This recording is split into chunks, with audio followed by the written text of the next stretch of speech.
Selamat pagi, saudara sekalian. Kita akan melanjutkan, bukan melanjutkan ya, karena ini bukan selalu urutan. Kita akan membaca, merenungkan. Ini menurut kalender gereja adalah dari Matius ya, Matius pasal yang keempat. Kita membaca Matius pasal yang keempat. Ini adalah cerita tentang pencobaan Kristus ya, pencobaan dialami oleh Yesus. Kita membaca ayat 1 sampai dengan ayat 11. Ya, LAI memberikan judul pencobaan di padang gurun. Saya akan membacakan bagi saudara-saudara sekalian. Maka Yesus dibawa oleh roh ke padang gurun untuk dicobai iblis. Dan setelah berpuasa 40 hari dan 40 malam, akhirnya laparlah Yesus. Lalu datanglah si pencoba itu dan berkata kepadanya, jika engkau anak Allah, perintahkanlah supaya batu-batu ini menjadi roti. Tetapi Yesus menjawab, ada tertulis, manusia hidup bukan dari roti saja, tetapi dari setiap firman yang keluar dari mulut Allah. Kemudian iblis membawanya ke kota suci dan menempatkan dia di hubungan bait Allah, lalu berkata kepadanya, jika engkau anak Allah, jatuhkanlah dirimu ke bawah, sebab ada tertulis mengenai engkau, ia akan memerintahkan malaikat-malaikatnya, dan mereka akan menatang engkau di atas tangannya, supaya kakimu jangan terantuk kepada batu. Yesus berkata kepadanya, apa ada pula tertulis, janganlah engkau mencobai Tuhan Allahmu. Nah, iblis membawanya pula ke atas gunung yang sangat tinggi dan memperlihatkan kepadanya semua kerajaan dunia dan kemegahannya, dan berkata kepadanya, semua itu akan kuberikan kepadamu jika engkau sujud menyembah aku. Maka berkatalah Yesus kepadanya, enyahlah iblis, sebab ada tertulis, engkau harus menyembah Tuhan Allahmu dan hanya kepada Dia sajalah engkau berbakti. Lalu iblis meninggalkan dia dan lihatlah malaikat-malaikat datang melayani Yesus. Demikian pembacaan firman Tuhan, mari kita masuk dalam doa. Tuhan berkati perenungan ini supaya kami pun juga bisa belajar dari cerita pencobaan yang Engkau sendiri alami di padang gurun, dan kami jadi orang-orang, jadi anak-anak Allah yang menang bersama dengan Tuhan, mengatasi pencobaan yang juga terjadi dalam kehidupan kami. Terima kasih Tuhan, berkati hamba-Mu, berkati setiap kami yang mendengar. Demi Yesus Kristus kami berdoa. So, kalau kita membaca di dalam ini ya, judul yang diberikan oleh LA ini kan pakai istilah pencobaan ya, pencobaan dalam ESV juga pakai istilah pencobaan ya, temptation of Jesus gitu ya. Tapi ada komentari mengatakan begini, saya ini sebetulnya lebih cocok pakai istilah testing ya, testing of Jesus. Maksudnya daripada dilihat dari sudut pandang iblis yang memang mau mencobai menjatuhkan ya, dan dilihat dari sudut pandang Bapa ya, yang menguji gitu ya, menguji anak Allah ya. Dan ini sesuai saya dengan apa yang dicatat di dalam Deuteronomi ya. Kalau saudara membaca di dalam Deuteronomi itu Israel itu juga diuji sebetulnya ya. Nah, sayang kalau sudah baca di dalam Deuteronomi 8 ayat 2, Ulangan 8 ayat 2, di situ bahasa Indonesia pakai istilah mencobai lagi gitu. Padahal jelas-jelas itu subjeknya adalah Allah ya. Kalau kita pakai konsepnya Yakobus ya, ini nggak cocok ya saya terjemahan itu. Karena Yakobus mengatakan Allah itu tidak dicobai dan juga nggak mencobai gitu. Jadi lebih tepat istilahnya di dalam bagian itu, waktu Allah itu mau melihat apa yang ada di dalam hati orang Israel ya, to find out what was in your heart ya, itu Deuteronomi 8 ayat 2. Maksudnya di sini kata yang dipakai itu seharusnya bukan mencobai tapi menguji ya. Kita baca saja bagian ini ya supaya kita jelas. Maksudnya ini paralel dengan kehidupan Kristus ya. Seperti kita tahu Yesus itu adalah the new Israel, dia adalah Israel yang baru. Sama seperti Israel yang berjalan di padang gurun, Yesus juga di padang gurun di sini ya. Israel 40 tahun, di sini Yesus 40 hari ya. Maka sudah melihat ada banyak motivic connection di sini. Nah, saya membaca sekali lagi ya, ini tadi Deuteronomi itu karena ini perspektif yang penting untuk mengetahui pengujian Yesus ya. Saya membaca Ulangan 8 ayat 2. Ingatlah kepada seluruh perjalanan yang kau lakukan atas kehendak Tuhan Allahmu di padang gurun selama 40 tahun ini dengan maksud merendahkan hatimu dan mencobai engkau untuk mengetahui apa yang ada dalam hatimu, yakni apakah engkau berpegang pada perintahnya atau tidak. Ya. Jadi di sini seperti tadi kita mengatakan pakai istilah mencobai ya, padahal istilah lebih baik sebetulnya menguji ya. Dengan maksud untuk merendahkan hatimu dan menguji engkau, sebetulnya istilah lebih baik ya. Untuk mengetahui apa? Yaitu apa yang ada dalam hati Israel, dan apakah Israel berpegang teguh, berpegang pada perintah Allah atau tidak. Sama saya di dalam hal ini ya, Yesus the new Israel ya mengalami hal yang sama. Dia pun juga mengalami pengujian untuk menyatakan apa yang ada di dalam hatinya ya. Dan ini yang juga sudah kita bisa pelajari ya.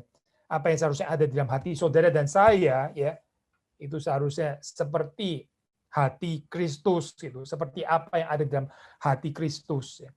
Nah, sudah kita kembali kepada pembahasan ini ya, Matius pasal 4 ini kalau sudah membaca di situ, roh lah ya yang memimpin, yang membawa Yesus ke padang gurun untuk dicobai iblis. Jadi ini pencobaan itu bukan di luar kedaulatan Allah ya. Kalau saudara membaca termasuk juga di dalam kitab Ayub ya, saudara akan membaca di situ juga iblis ya merencanakan akan mencobai Ayub, itu pun juga bukan tanpa ya, bukan tanpa izin dari Allah. Jadi pencobaan bisa terjadi dalam kehidupan kita ya. Memang di dalam doa Bapa kami kan dikatakan jangan membawa kami ke dalam pencobaan ya. Tapi doa itu bukan di dalam pengertian bahwa kita setelah doa itu pasti nggak akan dibawa ke dalam pencobaan deh. Bukan itu, tapi maksudnya doa itu membuat kita itu rendah hati, jangan sombong gitu ya, jangan menantang pencobaan. Ayo pencobaan datanglah, saya pasti menang. Nah, itu orang sombong namanya gitu ya. Orang yang menantang pencobaan, menantang kesulitan, menantang penderitaan dan sebagainya. Dia itu nggak sadar bahwa dia itu lemah sebetulnya. Jadi ini adalah ya kalau saudara berdoa janganlah membawa kami ke dalam pencobaan. Itu bukan dengan tujuan supaya kita yakin bahwa setelah kita berdoa itu pasti nggak akan datang pencobaan. Ya likely pencobaan akan datang di dalam kehidupan kita, tapi setidaknya bukan kita yang minta kan ya, tapi Tuhan yang memimpin di dalam hal ini ya. Tuhan yang mau menguji apa yang ada di dalam hati kita, dan itu bukan sesuatu yang kita bisa hindari. Ini bukan sesuatu yang terhindarkan ya. Karena setiap orang mesti mengalami pengujian ini. Nah, seringkali kita itu diuji sesuatu ya di dalam saat-saat seperti ini, waktu kita lapar ya, waktu kita mengalami krisis, waktu kita ditolak oleh orang lain, gitu ya. Justru di situ kita mengalami pengujiannya ya. Kita nggak diuji kalau kita sedang kenyang, ya, sedang di atas, ya, berhasil, ya, semua orang tepuk tangan, ya, itu ya mungkin bukan pengujian kali ya, atau mungkin bisa jadi pengujian juga, pengujian apa kita tetap rendah hati atau jatuh ke dalam kesombongan gitu misalnya ya. Tapi seringkali Tuhan tuh memakai ini ya, keadaan ya penderitaan, kesusahan, ya sakit penyakit dan sebagainya, ya, menguji apa yang ada di dalam hati kita. Nah, di sini dalam konteks ini ya Yesus dia berpuasa 40 hari 40 malam, sekali lagi ya paralelnya dengan Israel di sini sama-sama di padang gurun. Lalu kita mencatat ya Yesus lapar, akhirnya laparlah Yesus. Nah, si pencoba itu datang pada saat ini. Apa yang dikatakan? Ya, jika engkau anak Allah, perintahkan supaya batu-batu ini menjadi roti. Maksudnya saya pernah membahas ini ya di dalam batu khotbah ekspositori Lukas ya dengan angle yang agak berbeda gitu. Hari ini saya mau bahas di dalam angle yang berbeda ya, bukan seperti yang waktu kita membahas Lukas waktu itu. Maksudnya di khotbah Lukas sudah bisa menyaksikan, sudah ditaruh di YouTube ya ada gitu. Nah, waktu kita bahas Lukas, kita bahasnya adalah ini ini persoalan itu penggoncangan identitas ya. Dan ini highly related dengan pasal 3 ya. Kan Yesus itu mendengar suara ya. Inilah engkaulah anakku yang kukasih, kepadamu lah aku berkenan. Jadi identitas itu diberikan oleh Bapaknya ya. Tapi terus di sini setan ini proposalnya adalah jika engkau anak Allah, ya, identitas seperti kayak harus dibuktikan melalui apa yang diperform gitu ya, apa yang dicapai, apa yang di-achieve ya. Identitas seseorang ditentukan dari apa yang dia bisa lakukan. Nah, ini dunia modern juga masih seperti ini ya, di mana kita hidup, di mana saudara dan saya hidup. Kita sudah pernah bahas dari perspektif ini ya. Hari ini kita mau bahas dari angle yang lain ya. Jadi bukan di dalam pengertian pembuktian identitas gitu ya, bukan Yesus dicobai untuk membuktikan identitasnya itu apakah dia memang anak Allah atau tidak. Jadi ini seperti seolah-olah iblis ini mau menggoyangkan, menggoncang-goncang keyakinannya Yesus bahwa dia itu anak Allah atau bukan gitu ya. Tapi dalam perspektif gini saya, jika engkau anak Allah di dalam pengertian ini ya, apa yang seharusnya itu boleh diharapkan dari ya seorang anak Allah. Sudah mengerti maksudnya? Anak Allah itu harusnya seperti apa sih gitu ya? Jika engkau anak Allah, nah ini proposalnya setan, ya, proposal iblis. Anak Allah itu harusnya begini gitu ya. Yaitu apa sih? Ini loh, anak Allah itu ya. Kalau di dalam Exodus, di dalam cerita Keluaran, ya, anak Allah itu nggak kelaparan. Israel itu anak-anak Allah, children of God. Mereka nggak kelaparan. Mereka disediakan roti di padang gurun. Ya, mereka ada mana? Ya, kamu anak Allah ya.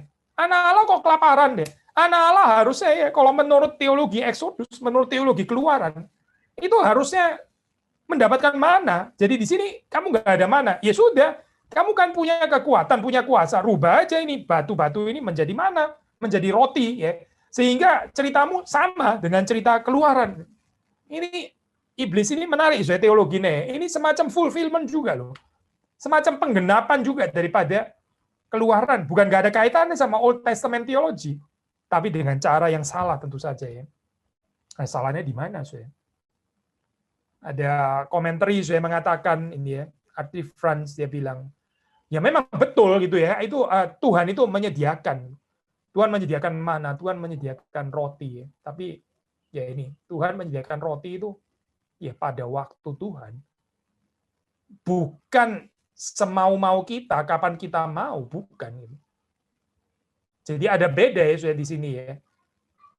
Waktu misalnya katakanlah Yesus mengikuti proposal dari iblis gitu, terus kemudian dia mengubah ya, menjadikan batu ini menjadi roti gitu, menjadi mana ya.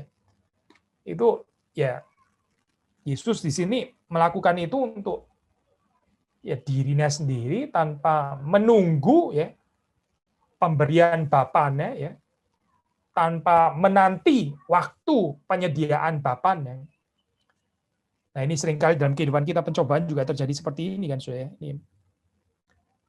Waktu Tuhan memberikan kepada kita ini ya fasilitas resources ya. Ini kita pakai untuk apa sih, Saudara? Untuk self gratification gitu, untuk menyenangkan diri kita sendiri, kepuasan diri kita sendiri, atau kita tetap hidup di dalam kecukupan karena pemeliharaan Tuhan. Ya, Saudara, ini apa?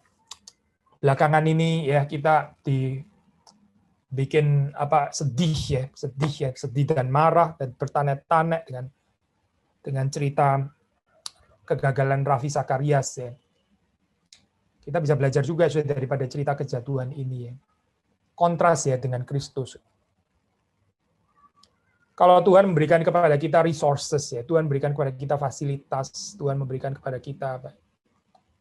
Ya itulah fasilitas-fasilitas ya, kemudahan-kemudahan di dalam kehidupan ini ya. Pencobaannya adalah kita menggunakannya untuk kepuasan diri kita sendiri. Akhirnya kita jadi abuse, menyalahgunakan ya jabatan, kuasa, pengaruh yang Tuhan berikan dalam kehidupan kita. Yesus Kristus bukan seperti itu, saya bukan. Dia bukan nggak ada kuasa, dia bukan nggak ada kemampuan, saya bukan. Tapi dia tidak menggunakannya untuk his own self gratification ya. Dia bukan menggunakannya untuk kepuasannya dia sendiri. Nah, saudara, kita sebagai orang Kristen yang mengikut Kristus ya, saudara perhatikan prinsip ini. Dan ini bukan hanya untuk hamba Tuhan, tapi untuk semua orang percaya. Ya, saya mengutip Artie Franz, dia bilang kalimat seperti obedience to God's will takes priority over self gratification, even over the apparently essential provision of food. Jadi kalau saya terjemahkan ini, ketaatan kepada kehendak Allah ini lebih prioritas ya, lebih ada prioritas dibanding kepuasan diri kita sendiri. Bahkan lebih prioritas di atas ya, di atas apa saya? Di atas kebutuhan kita yang esensial, misalnya seperti makanan bahkan ya. Ketaatan kepada kehendak Allah itu di atas. Maka di sini Yesus mengatakan ya, manusia itu hidup bukan dari roti saja. Nggak salah, memang manusia hidup dari roti, betul gitu. Dari mana ya? Mana itu bahkan disediakan oleh Tuhan nih kalau di dalam cerita Keluaran. Tetapi ya, dari setiap firman yang keluar dari mulut Allah. Saudara, kita jangan karena kita kenyang ya, terus kemudian kita ada banyak resources, ada banyak fasilitas ya. Terus kemudian kita jadi nggak merasa punya kebutuhan akan firman Tuhan. Kehilangan spiritual appetite itu bahaya sekali, saudara. Kehilangan nafsu makan rohani. Ya, apalagi kalau sampai muak terhadap firman Allah. Waduh, bahaya sekali, saudara. Makanya ini puasa di dalam hal ini ya bisa membantu kita gitu, bisa membantu saudara dan saya untuk mempertajam ya ini kesadaran kebutuhan kita akan setiap firman yang keluar dari mulut Allah. Manusia hidup bukan dari roti saja. Maksudnya manusia itu bukan hanya aspek jasmani saja. Manusia itu ada aspek rohani. Dan dia bukan cuma perlu ada kebutuhan jasmani saja. Dia juga ada kebutuhan rohani di dalam hal ini. Ya. Itu yang dikatakan oleh Yesus Kristus. Pencobaannya adalah ya self gratification, hanya mempedulikan kebutuhan jasmani. Ya. Saya sudah letih, saya kerja berat ya. It's just correct kok sebentar menikmati seperti ini, ada kepuasan seksual seperti ini boleh saja. Saya memang deserve karena saya sudah kerja berat. Saya belanja ini, saya deserve kok, saya layak. Kenapa? Karena saya sudah kerja berat. Jadi kalau saya mau menghabiskan uang ini untuk menikmati kenikmatan ini, oke kok, saya oke untuk itu. Saudara perhatikan ya, apa yang menjadi pencobaan di sini? Ya ini loh, pencobaannya. Saudara ada kebutuhan dan saudara rasa kebutuhan itu hanya kebutuhan jasmani. Tapi kita nggak mau dipuaskan secara rohani. Saudara, dalam kehidupan manusia itu ada kebutuhan rohani yang tidak mungkin dipuaskan dengan penyediaan hal-hal jasmani. Nggak mungkin, saudara. Karena itu adalah kebutuhan rohani. Kebutuhan rohani itu tidak mungkin akan pernah dipuaskan dengan sexual enjoyment misalnya gitu ya. Apalagi yang berdosa. Sudah pasti nggak mungkin, saudara. Tidak mungkin. Kebutuhan rohani nggak mungkin bisa diselesaikan dengan kepuasan mendapatkan kekayaan misalnya ya, atau dengan makan makanan enak, nggak mungkin saudara, karena itu kebutuhan rohani kok. Maka mereka yang nggak sadar kebutuhan rohani lalu mencoba untuk menyelesaikannya dengan pemenuhan jasmani ya, dia nggak mengerti firman Tuhan berarti saudara. Ini dia gagal di dalam pencobaan ini. Dan saudara perhatikan ya, kita ini orang-orang yang lemah gitu. Kita nggak kebal dengan pencobaan seperti ini. Tetapi di dalam Yesus, bersama dengan Yesus, kita bisa menang. Yesus mengatakan kalimat ini ya. Sekali lagi, manusia hidup bukan dari roti saja, tetapi dari setiap firman yang keluar dari mulut Allah. Pencobaan kedua, saya. Kemudian iblis membawa Yesus ke kota suci, lalu ditempatkan di hubungan bait Allah. Lalu dia mengatakan, jika engkau anak Allah, jatuhkan dirimu ke bawah, sebab ada tertulis mengenai engkau, ia akan memerintahkan malaikat-malaikatnya, dan mereka akan menatang engkau di atas tangannya, supaya kakimu jangan terantuk kepada batu. Apa sebenarnya pencobaannya di sini ya? Pencobaannya adalah instead of dengan rendah hati ya, sadar bahwa ini sedang diuji, kita ini sedang diuji oleh Tuhan. Malah kita bales menguji Tuhan gitu ya. Ini wah kacau ya seperti ini ya. Sebetulnya siapa diuji oleh siapa gitu. Kehidupan kita ini diuji oleh Tuhan. Kalau seandainya Yesus mengikuti proposal daripada setan ini ya dia ini menguji Allah namanya. Mencobai Allah namanya. Padahal kita yang sedang diuji kan. Tapi balas kita mau mencobai Allah. Ini memojokkan Tuhan ya. Memojokkan Tuhan ya atas nama iman kita gitu ya, mengharuskan Tuhan jadi obliged, dia jadi wajib untuk menolong saya gitu. Padahal saya sendiri yang ceroboh. Padahal saya nggak melakukan bagian saya. Padahal saya membahayakan diri saya sendiri. Ya. Ini kan membahayakan diri sendiri ya kalau loncat dari hubungan bait Allah seperti ini. Bukan karena kecelakaan, bukan, tapi karena membahayakan diri sendiri lalu kemudian menyudutkan Tuhan. Tuhan, engkau tolong saya. Padahal siapa yang melakukan kecelakaan ini? Ya dia sendiri gitu. Dia sendiri yang menghancurkan dirinya. Ya, ini namanya mencobai Allah. Mencobai Allah. Maka Yesus mengatakan, jangan engkau mencobai Tuhan Allahmu. Ya, jangan engkau mencobai Tuhan Allahmu. Apa itu saya mencobai di dalam hal ini? Waktu saudara dan saya nggak mengerjakan bagian kita, waktu kita membahayakan diri kita sendiri, Ya, waktu kita menabur sembarangan, menabur secara salah, ya nggak peduli, terus kemudian giliran waktu menuai, kita bilang, oh Tuhan tolonglah saya, gitu misalnya. Itu mencobai Tuhan namanya.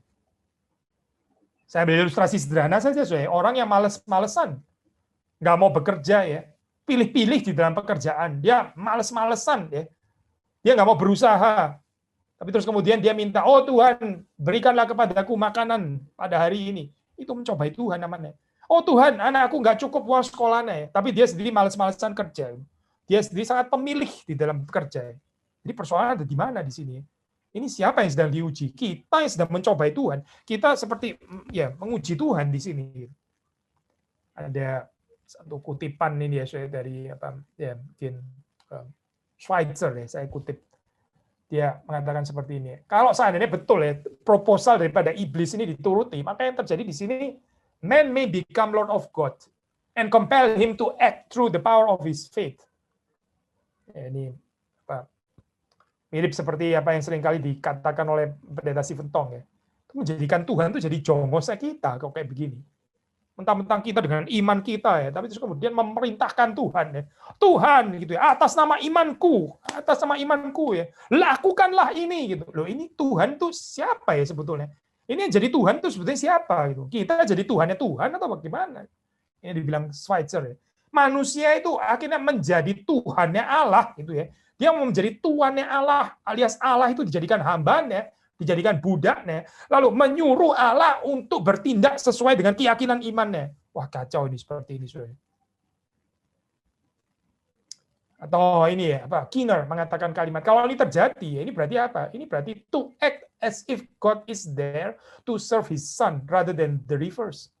Berarti kalau ini terjadi ya, inilah bertindak seolah-olah akhirnya itu Allah ya, Bapa yang harus melayani anak instead of padahal harusnya anak yang melayani Bapa kan ya. Jadi terbalik di sini. Ya memang nggak salah, sudah pasti di dalam kehidupan kita ya banyak sekali di mana kita itu dilayani oleh Allah. Ya, Kristus itu telah melayani kita, itu ya dan amin, betul sudah. Tapi kita yang sudah ditebus, kita mengerti kan ya, kita dipanggil untuk melayani Tuhan in return di dalam hal ini ya. Bukan karena Tuhan memerlukan kita, Tuhan sih nggak memerlukan kita. Tapi ya orang yang tahu diri ya, orang yang sudah ditebus, diselamatkan, dia bersyukur dengan bagaimana sih? Dengan dia melayani Tuhan. Ya, tapi kalau seandainya ini proposal iblis dituruti, akhirnya kita menjadi orang-orang Kristen yang apa ya, spoil dia, yang rusak ya. Minta terus dilayani, Tuhan harus selalu mengerti kita gitu ya. Kita yang salah, itu Tuhan yang harus bertanggung jawab gitu misalnya ya. Kita mencelakakan diri kita, tapi Tuhan yang harus selalu menyelamatkan kita. Nggak bisa seperti ini, sudah ini Tuhan nggak bisa diperlakukan seperti ini. Dan ini ya pencobaan ya kalau kita menyudutkan Tuhan seperti itu. Kita sudah gagal di dalam pencobaan kalau kita bukannya memberi diri diuji oleh Tuhan, malah kita yang menguji dan mencobai Tuhan. Ya berarti kita gagal saya di sini. Pencobaan ketiga itu adalah apa saya ini kalau sudah membaca di dalam bagian ini terus kemudian dikatakan di situ iblis membawa Yesus ke atas gunung yang tinggi memperlihatkan kepadanya semua kerajaan dunia. Semua kerajaan dunia dan kemegahannya dan segala kemuliaannya. Kemuliaan apa saya? Kerajaan dunia. Perhatikan ya saya ini plural ya. Kerajaan dunia ya. Seperti kayak nggak habis-habis, banyak variasinya. Dan segala kemuliaannya. Ini kontras dengan ajaran Yesus ya, yaitu kerajaan sorga. Ya. Single. Fokus satu ya. Kerajaan sorga. Kerajaan dunia dan segala kemegahannya. Yesus datang memberitakan kerajaan sorga. Nah, sudah melihat di sini ya, ini kontras ya, apa yang ditawarkan oleh iblis dengan apa yang diberitakan oleh Yesus. Kita tertarik yang mana, saudara? Yesus pun ditawarin ini ya, kerajaan dunia. Nah, orang mungkin tanya, apa ya iblis punya kuasa ya sebetulnya untuk memberikan ini. Kalau kita membaca dalam Alkitab, indeed apa itu iblis itu disebut sebagai penguasa dunia ini ya. Sudah bisa membaca. Penguasa dunia ini. Jadi ya nggak salah sih sebetulnya di sini ya. Dia memang bisa menawarkan. Yang iblis nggak bisa berikan itu adalah seperti yang diterima oleh Kristus di pasal 28 terakhir. Segala kuasa di sorga dan di bumi telah diberikan kepadaku. Itu hanya Bapa yang bisa memberikan seperti ini. Segala kuasa di sorga dan di bumi itu nggak bisa diberikan oleh iblis. Jadi ini sang anak menerimanya dari sang Bapa. Tetapi iblis memang bisa mencobai kita sebagaimana dia juga sudah mencobai Yesus.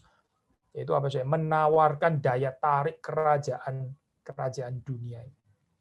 Dan ini sudah perhatikan ya, ini sangat berkaitan dengan penyembahan berhala.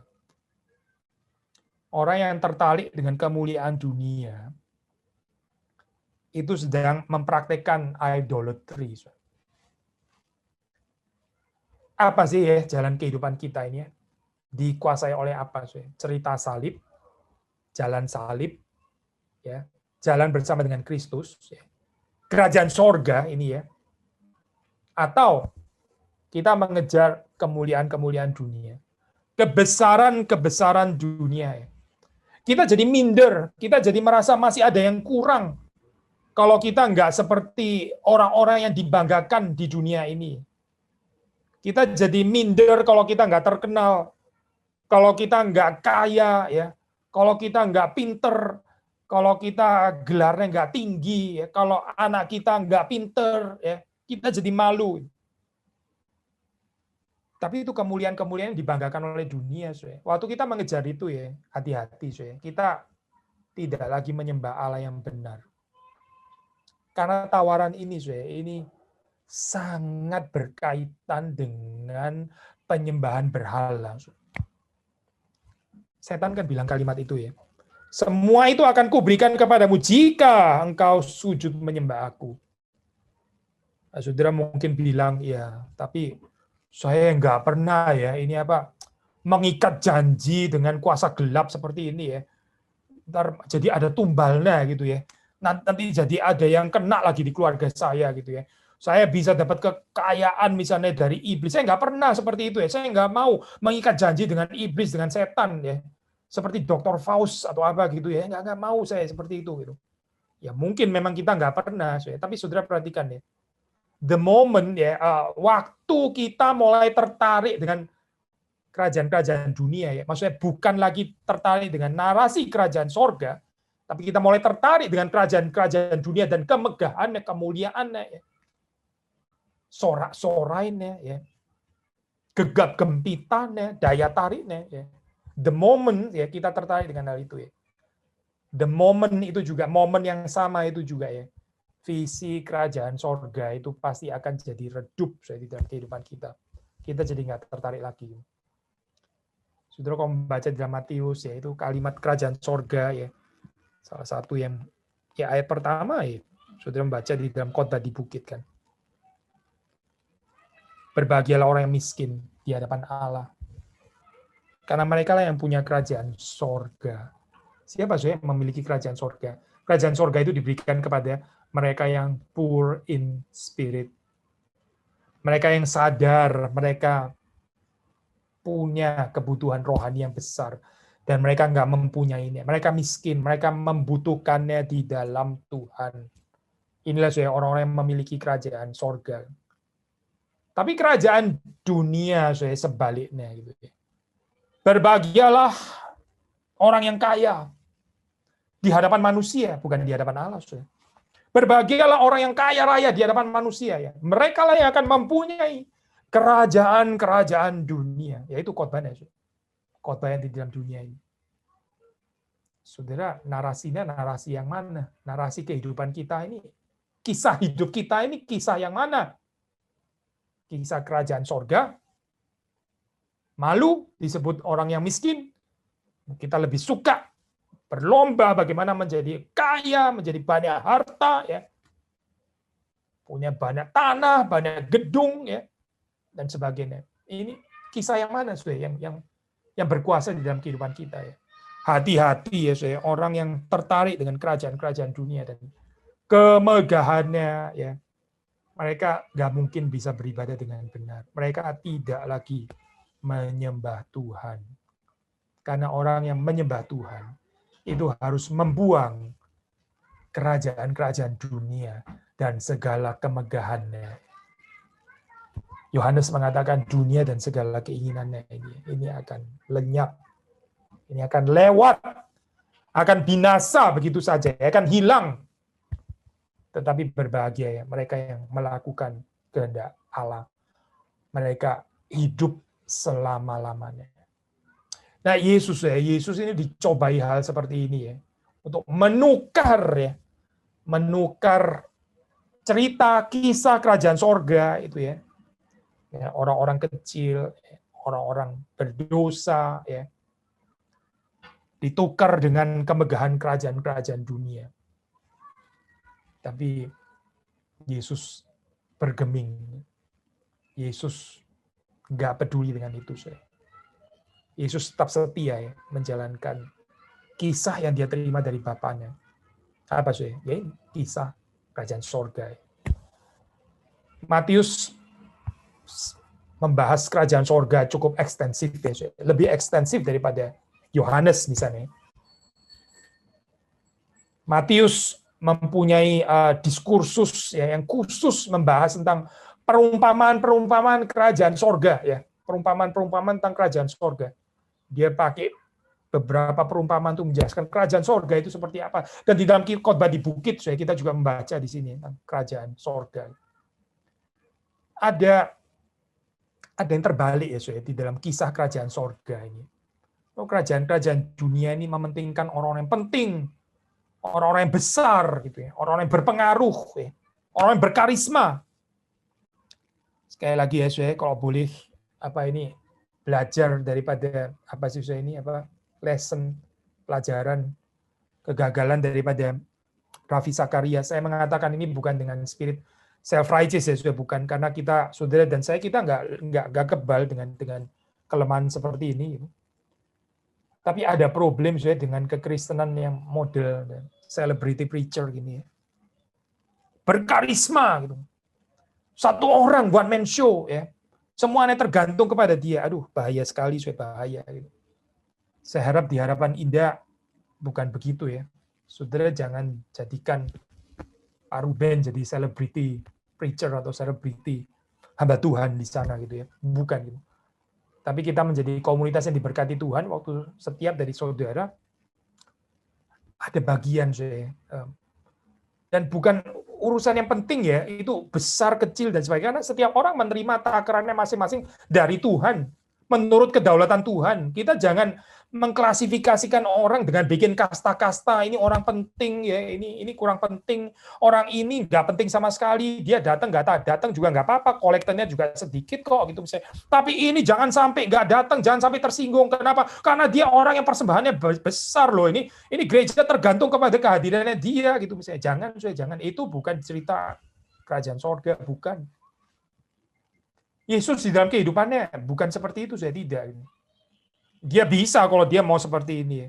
Tapi dia bukan itu, bukan. Dia menjalani cerita kerajaan sorga, bukan kerajaan-kerajaan dunia. Maka saudara dan saya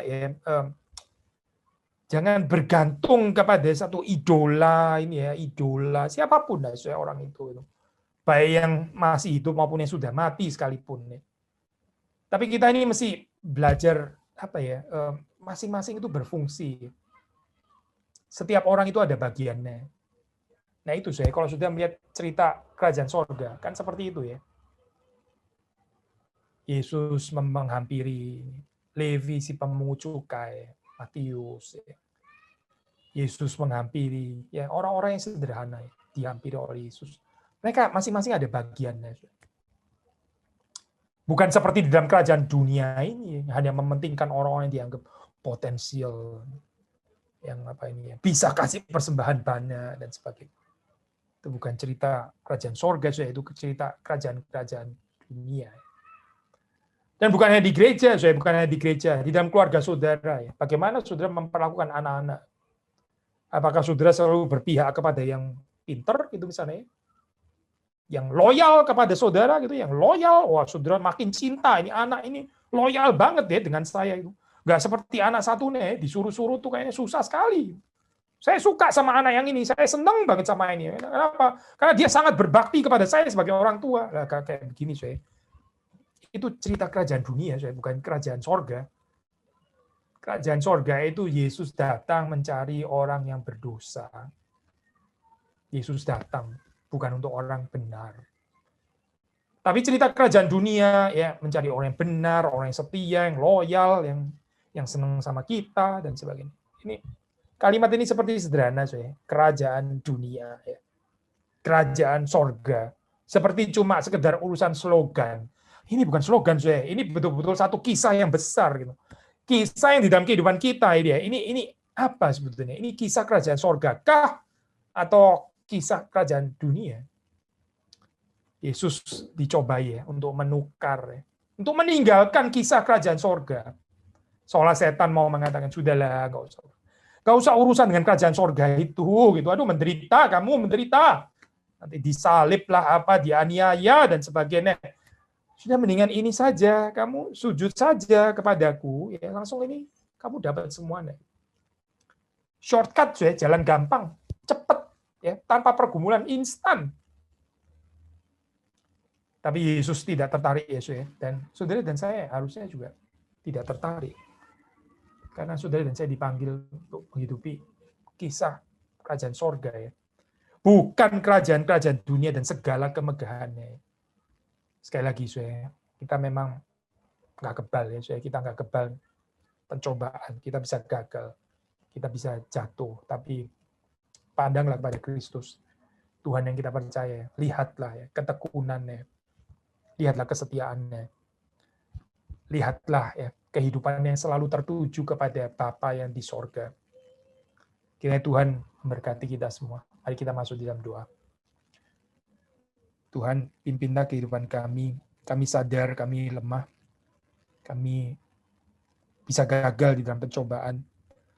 Tapi kami bersyukur Engkau adalah Tuhan yang kami percaya yang menang, mengalahkan pencobaan. Di dalam Engkau, kami juga bisa mengalami kemenangan ini. Tolonglah Tuhan supaya ketika pencobaan itu datang, ketika Tuhan tidak menguji apa yang ada di dalam hati kami, sungguh boleh dinyatakan apa yang ada di dalam hati kami ini adalah seperti apa yang ada di dalam hati Kristus, Anak-Mu yang tunggal itu, Tuhan kami. Kami mohon belas kasihan anugerah Tuhan di dalam perjalanan kehidupan ini, supaya kami juga boleh menghidupi cerita kerajaan sorga, hidup sebagai anak-anak Allah. Terima kasih Tuhan untuk apa yang Tuhan sudah berikan pada hari ini. Tolong kami bisa menghayatinya di dalam kehidupan kami sehari-hari. Demi Yesus Kristus kami berdoa, kami bersyukur. Amin.